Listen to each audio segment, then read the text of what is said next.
Ah, c'est sacro-saint, verbe irrégulier. Ah, c'est fichu, c'est satané, verbe d'exception entre guillemets. Et vous connaissez sans doute celui-ci, to hold, held, held, qui signifie tenir. D'accord? Ça, c'est vraiment le sens de base. OK?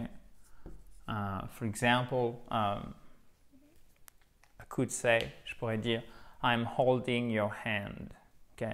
Je suis en train de te tenir la main. Et en fait, ce verbe, il est aussi, on peut lui adjoindre, dirais-je, une particule qui le transforme en phrasal verb. Pourquoi? Parce que cette particule, elle va changer le sens de base du verbe qui est tenir. D'accord? Alors, j'écris toujours aussi bien comme vous l'avez remarqué. Ceci est un L, hein, bien évidemment, chers amis. Donc, par exemple, si on met back, ça veut dire retenir quelque chose. D'accord? Par exemple, retenir ses larmes. To hold something back. I could not hold back my tears when I heard the news. Je n'ai pas réussi. Je ne pouvais pas, en fait. Je n'ai pas réussi. Je ne pouvais pas. Mais voyez, c'est intéressant de voir qu'avec le modal could, on peut traduire réussir au passé. Je ne pouvais pas. Here we go. Je ne pouvais pas. Oh God, sorry guys. Je ne pouvais pas, on va y arriver, retenir mes larmes quand j'ai entendu la nouvelle. I could not hold back my tears, to hold back something. Alors, attention. Quand vous avez un nom éventuellement accompagné de my, his, etc., d'un adjectif, ok? Qu'est-ce que vous faites? Vous pouvez mettre la particule avant le nom ou on pourrait la mettre après. On pourrait dire « I could not hold my tears back when I heard the news ». Ça ne change rien. C'est vous qui choisissez. Là, c'est purement stylistique. Ce n'est pas une règle de grammaire, c'est purement stylistique. Quand vous avez un nom éventuellement accompagné de quelque chose d'autre, adjectif, etc., vous pouvez mettre la particule avant ou après ce nom, quand c'est le complément, bien sûr. Hein. Okay? Ce qui est le cas ici, puisque c'est retenir quoi? My tears. Mes larmes. Et c'est I court, my tears. C'est pas my tears. Ok, c'est my tears. I court. C'est un I stressé, d'accord? Contracté. Et vous savez que le I court, il se prononce presque comme un E accent aigu. So, faites bien attention parce que si c'était un pronom personnel du style him, or her, or them, qu'est-ce qui se serait passé? Eh bien, en fait, on est obligé de mettre la particule après. On aurait dû dire I could not hold him back. On ne peut pas dire I could not hold back him. Ça ne marche pas. Petite précision, parce que je sais que vous me posez souvent la question sur les phrasal verbs quant aux particules et vous avez bien raison. Donc, j'espère que ça sera bien compris et que j'ai été clair. Si je n'ai pas été clair, vous n'hésitez pas. Il aurait peut-être fallu que je fasse un cours avec des exemples, mais là, comme je suis en train de digresser de manière abondante, oui, vous avez raison, c'est pas la première fois, mais du coup, on va essayer de rentrer, enfin, je vais essayer de rentrer dans le droit chemin. Passons donc au deuxième exemple, chers amis. To hold something back. Ah, mais je comprends pas, Adrien, mais c'est exactement le même. Oui, sauf qu'il y a un deuxième sens. Ah ben, sinon, ça serait trop facile. Puisque to hold something back signifie aussi empêcher d'avancer, de faire progresser quelque chose, qu'on pourrait même traduire par retarder. Regardez. The lack of funding has held the program back. Le manque de financement, funding, ok? Funding has held, a tenu en arrière en fait. Vous voyez, tenir en arrière, sans empêcher d'avancer. Donc, ça fait, ça a retardé the program. Program.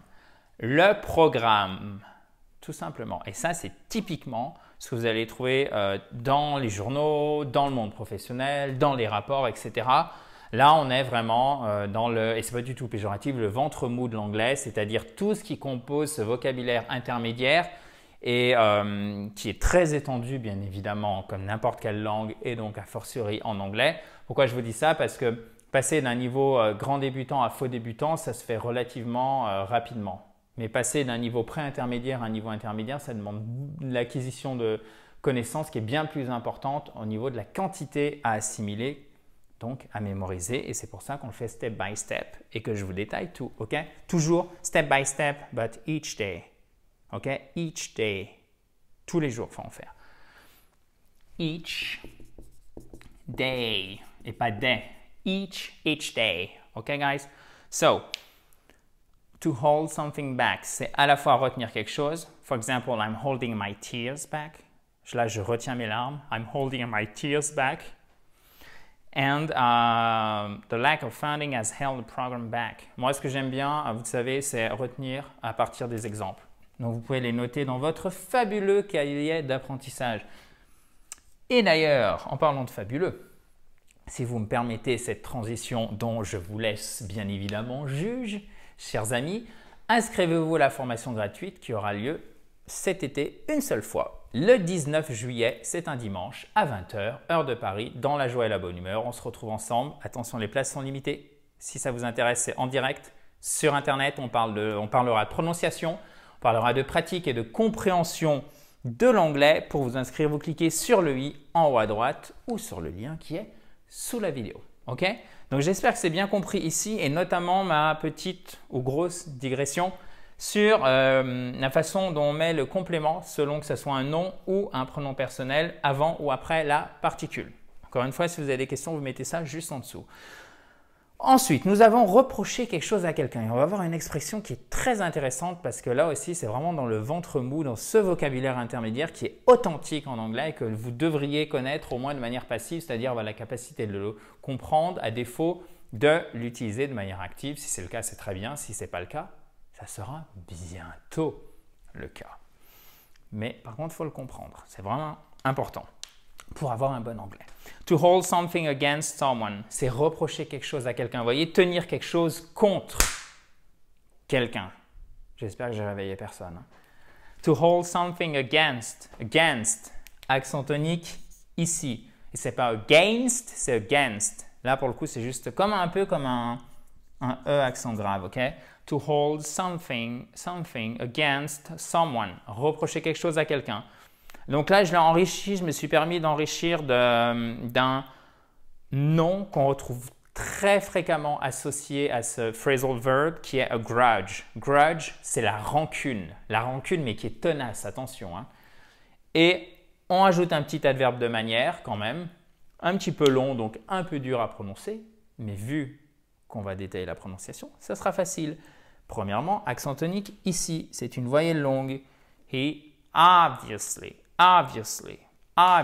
held a grudge against his colleague. Colleague, vous voyez? Colleague, ça fait très anglais. Colleague, vous pouvez vous en souvenir comme ça. Il faut vous méfier de ces mots qui ressemblent beaucoup ou qui sont quasiment, voire identiques au français. Souvent, ce sont ceux qui présentent le plus de pièges pour nous francophones quant à leur prononciation. So, to hold something against someone, reprocher quelque chose à quelqu'un. Ok, donc là on a la structure. On revient sur notre phrase d'exemple. Donc, to hold, c'est held. Pourquoi? Parce que c'est past simple. To hold, held. Ok? Infinitif, je n'ai pas précisé, évidemment, c'est le prétérit et ça c'est le bien, participe passé, exactement. He obviously held a grudge against his colleague. Et n'oubliez pas, s'il vous plaît, le H ici. He obviously held a grudge against his colleague. OK? Je pense que c'est bon. C'est évident. Et voyez comme j'ai changé la traduction dans le sens où vous me direz ce que vous en pensez, mais à mon avis, ça passe beaucoup mieux de dire en français « c'est évident qu'il en voulait ». Ça, c'est très dur pour les non-francophones quand on apprend le français. Le « en » et le « i », c'est un cauchemar. Il y va, il en veut, etc. Eh oui. He obviously held a grudge against his colleague. C'est évident qu'il en voulait à son collègue au lieu de dire « il en voulait de manière évidente à son collègue ». Je trouve que le « c'est évident », c'était assez idiomatique en français. Mais c'est intéressant parce que si on part de cette phrase en français, là, vous dites, OK, This was obvious that blah blah blah blah blah. Ok, vous voyez, on est déjà dans une phrase qui est plus complexe, alors qu'ici en anglais, on a simplifié. Pourquoi? Parce qu'on a on a un seul groupe verbal, alors qu'ici, on a deux propositions. Ok, c'est évident. Première, deuxième, qu'il en voulait à son collègue. Mais ça passe bien en français. Donc méfiez-vous. Je sais que c'est pas facile, mais prenez du recul et essayez de vous dire. Ça fait écho à la vidéo que je vous avais fait sur la technique SVC, qui n'est pas une énième technique, etc., mais qui est vraiment, pour moi, la chose de base, pas dans n'importe quelle langue, mais en tout cas dans les langues latines, voire même slaves, les langues anglo-saxonnes a fortiori, bien sûr, donc anglais, allemand, etc. Vous faites des phrases toujours simples. Et c'est quoi une phrase simple? Et il faut vraiment s'y tenir, c'est sujet, verbe, complément. C'est fini. Et là, vous voyez qu'en fait, on a sujet, verbe, complément, mais on enchaîne sur une deuxième proposition. C'est trop compliqué, donc on simplifie en anglais. Et du coup, là, c'est ce qu'on a fait en fait. Vous voyez? He obviously held a grudge against his colleague. Évidemment, vous pouvez enlever l'adverbe, on perd un peu en nuance, mais ce n'est pas très grave non plus. Voilà. Simplification. Et vous voyez, derrière le vocabulaire, quand on déplie, on a toujours la prononciation, on a toujours la syntaxe, c'est-à-dire l'ordre des mots, etc. La façon de s'exprimer. Là aussi, on a fait un petit peu de méthode d'apprentissage, à savoir apprendre avec les exemples, mais aussi, bien sûr, encore plus important, méthode d'expression SVC, sujet, verbe, complément, point final. J'aurais même dû rajouter point final. Ceci est comme un point final.